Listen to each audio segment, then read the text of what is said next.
Somebody hold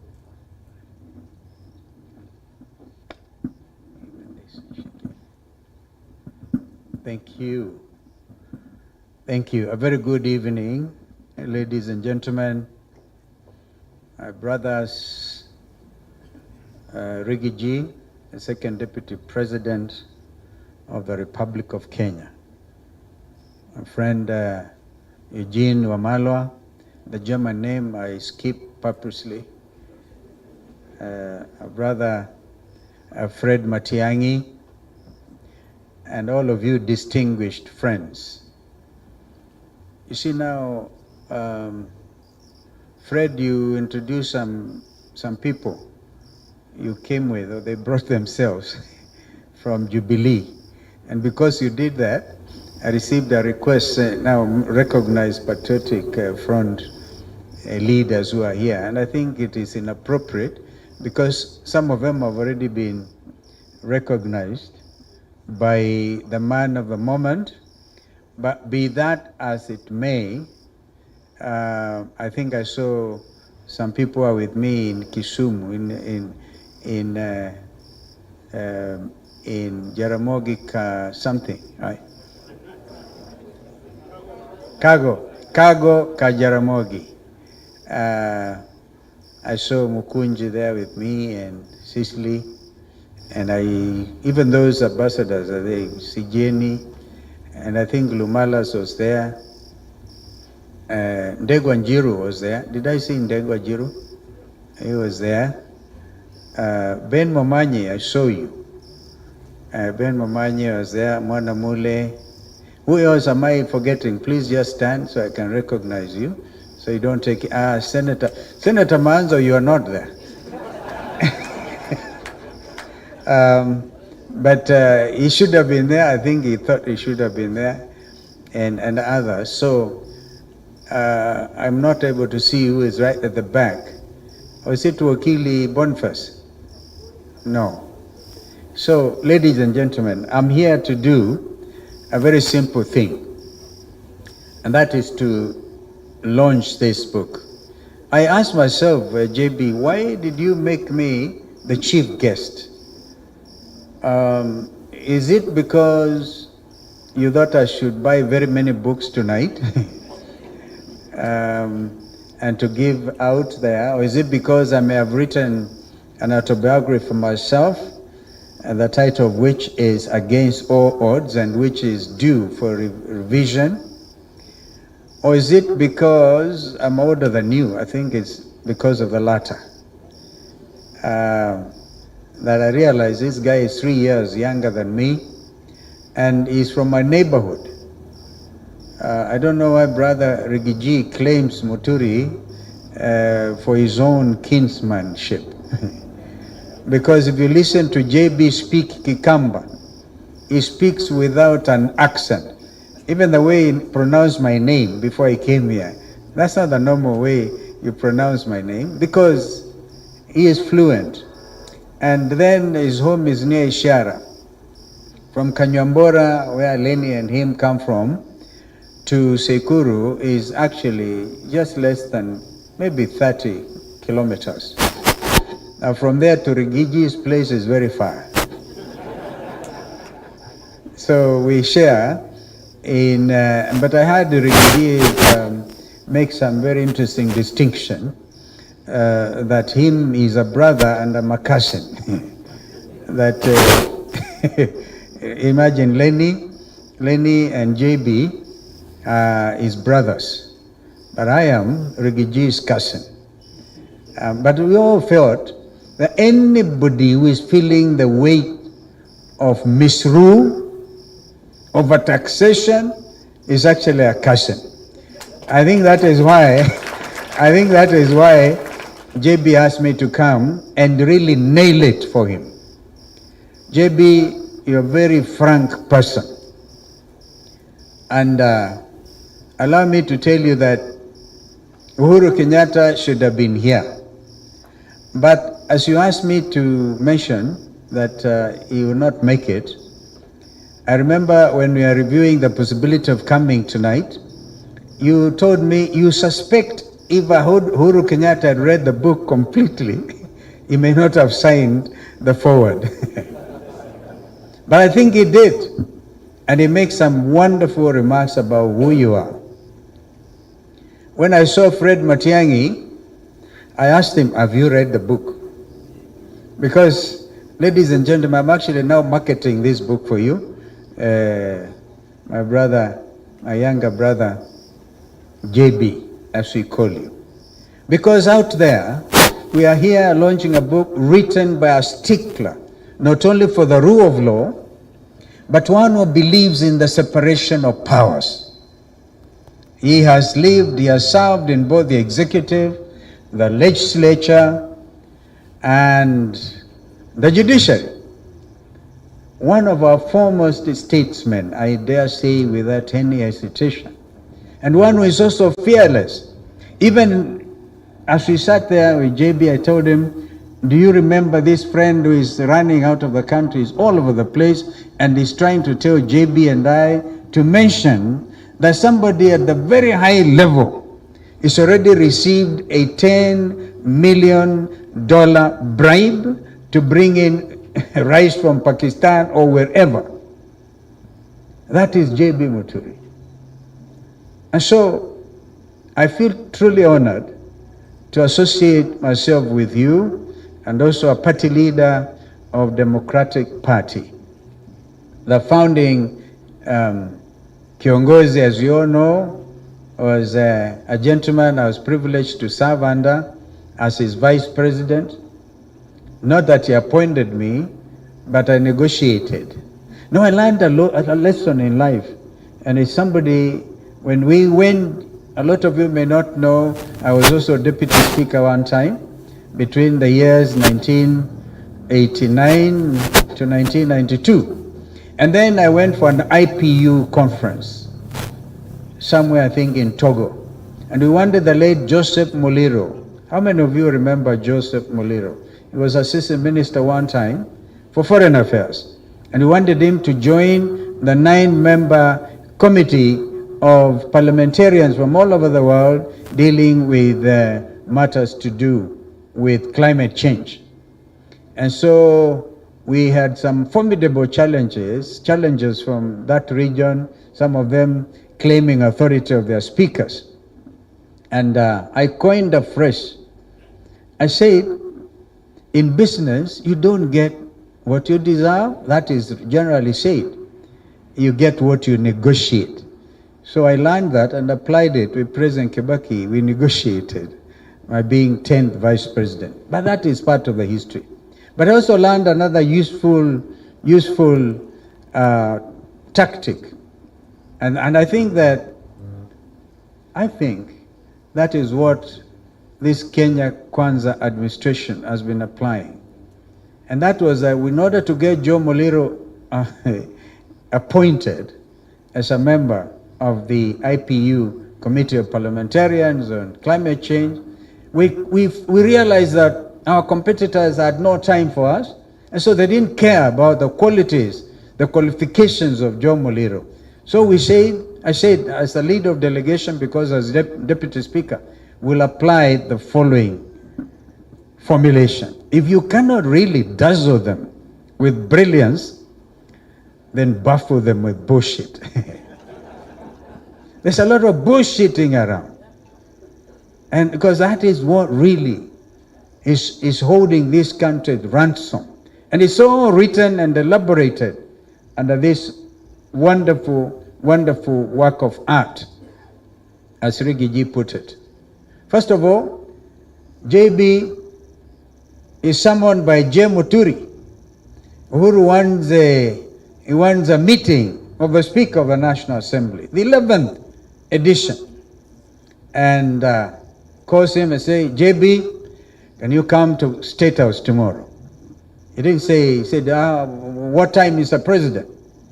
And then he said, you contact Jay, you'll arrange the logistics and the time. So JB shows up, the Speaker of the National Assembly. And whom does he find? He finds Fred Matiang'i, Interior. And he also finds Kibicho, Karanja Kibicho, the PS. It's all there, Fred. That's why I said, if you read it, you have to really know that we are dealing with a very honest person in the tradition of the truthful man. And he says it there. He says he told President Uhuru Kenyatta, you cannot do this. I am the Speaker of Parliament. There is a principle of separation of powers. And he called Kibicho and Fred some very nice names there. Because he was angry with what he thought was an aggression on the principle of separation of powers.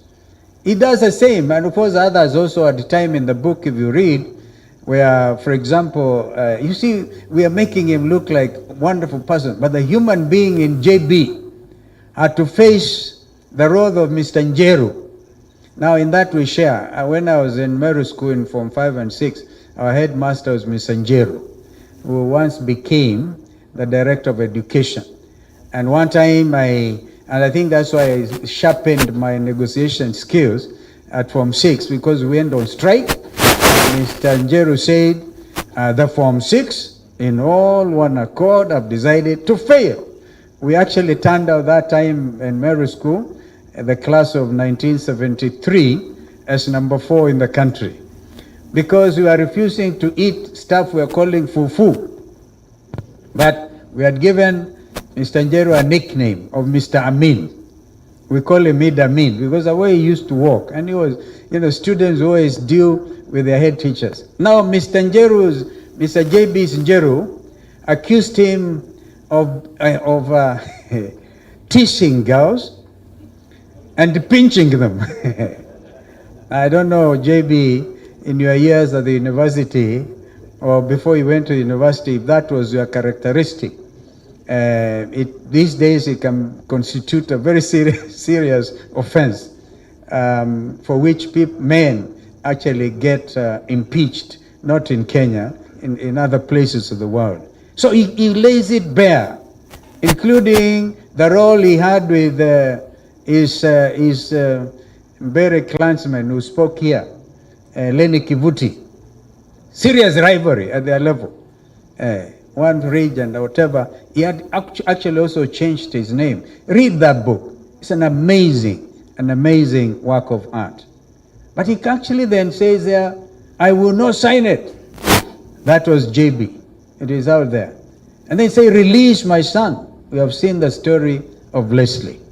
So JB, when you write your next book, and I want to agree with my brother Rigiji, let us go through this season, because it's a very, very important season, pregnant with all types of expectation. And when, God willing, we get to Canaan, you will then have time to read to write a wonderful thing. I want to read a book written by Rigiji, because he has written a very nice chapter already. He has seen it all. He paid his brother in kind.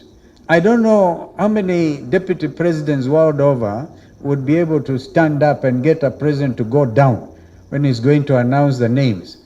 And he actually gets them. That is the art of negotiation and also transparency. If indeed we are a government or a country that believes in the rule of law and democracy, then we have to be like Rigiji. I just come from Luo Nyanza. And please don't ask me where I got the 100 cows from. That's my own secret. Some think I keep a lot of cows. It is true. In addition to growing green grams, we call them dengu, we also keep some cows. And we went out there, and I forgot to salute the champion of devolution, certainly a champion of democracy, the late Honorable Raila Amolo Odinga. I just failed to salute because I was wearing Mukunji, remember, I was looking like you today. I really miss out just to salute him and to say the struggle continues, la luta continua. I wrote that in my remarks and bidding him farewell. But ladies and gentlemen, This is a country we all love. And this is a country we know at a critical time like this, if we buckle, if we falter, then it is like what Shakespeare said, the rest of the voyage, yeah, is really taken. If we don't take this high tide, then the rest of our lives will be lived in misery. And the lives of Kenyans will not be exactly what J.B. Muturi would have wanted. By laying things bare, telling it as it is, and I have read also as a senior counsel, I can tell you none of that stuff is actionable. Nobody will sue you, because I think you took that into account. But you also put it openly. So I'm so honored to be able to launch this book. And the fight, not just for democracy, the fight for order in our country. And of course, if you know, in the tradition of the British speakership, I usually like to see there's a speaker who was presiding of, I think, impeachment of one of those prime ministers. And I said, as many as of that opinion say aye, aye. As many as the contrary opinion say nay. The ayes have it, the ayes have it. Unlock. Unlock is a very interesting situation. Kembe, my classmate, also remember, he was a deputy speaker in the Senate. That order for our country is really what is critical at this time. And I want to urge of all of us as we read this book to unlock our country, to realize that we cannot live in a country that believes in abducting his own children. And I think in one, he quotes that proverb, JB, in one of quoting that African proverb, when an hyena wants to eat his children, the hyena looks at them and says, "You smell like a goat." We must do whatever it takes. We do not have another time or anything to squander. We have a country literally to liberate and to live the spirit of the young Kenyans who have become a phenomenon world over. Who would have imagined that the very suave Tanzanians, suave, Watanzania wanasema badala one of them is said to have come through Isabanian border up to Nakuru, akasema, and I must conclude, akasema kwa hoteli moja pale owned by a cousin ya Rigiji, akasema naomba chai. Akamwangalia, akasema, kampatia kikombe kimoja na siagi, mkate wa siagi. Tanzania suave, kapatiwa. Kamaliza, Mtanzania alikuwa na njaa kidogo, akasema, naomba uniongezee. That hotel na kama, sikiza bwana, hapa kuna cha bure. Hapa kuomba, uombaji ni kula hapa na kulipa. Hakuna cha kuomba hapa. The suave Tanzanians thinking the Kenyan Gen Zs were from Mars. And you see, they even now, unfortunately, arrest Kenyans who are working ordinarily kwa mahoteli, and they think sasa hawa, they are part of, these are the people who have awakened. The Gen Zs everywhere have woken up because they're demanding transparency. Just like J.B. Muturi has said it, put it so clearly, that they, not just in Tanzania, in Madagascar. Did you not see Sheikh Hasina, the Prime Minister of Bangladesh, escape by helicopter to India? Because the Kenyan Gen Zs had said, I've actually said that example, of course, recently in Nepal and other places. We are living in very interesting times. Times that if we don't catch up with the aspirations of the young people who are demanding change and demanding it immediately, demanding transparency in leadership, demanding good order, the fight for order. Maybe, ladies and gentlemen, I want to ask us to grasp, to take hold of this moment and change our country for good forever. Thank you so much, JB. Congratulations. If I say the fight for order, I will add Joey. Joey. Joey. Joey. Yeah, I know buffaloes. I'm a buffalo soldier. I hope if I've annoyed you, I do not ask for your forgiveness. In the spirit of JB. Asanteni sana. So we're happy to launch this book. And please read it. And if you find it affects you, that is JB for you. So we're happy to have you. Can I now move?